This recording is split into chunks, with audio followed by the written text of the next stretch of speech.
Oh, ito guys, ang aming apartment.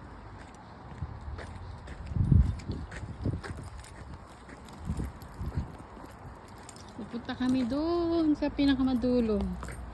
Magbabakasyon muna kami dito sa apartment namin dito sa Kirkanomi.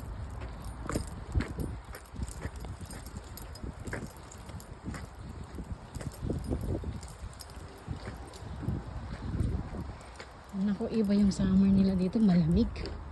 Hindi gaya doon sa Banta, mainit. May hangin.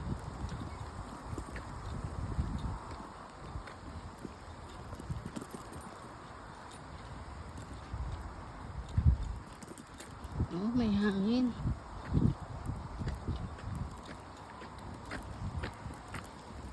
Hindi na kailangan ng electric fan dito. Mainit na may hangin.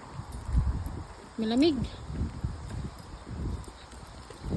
Bye from now.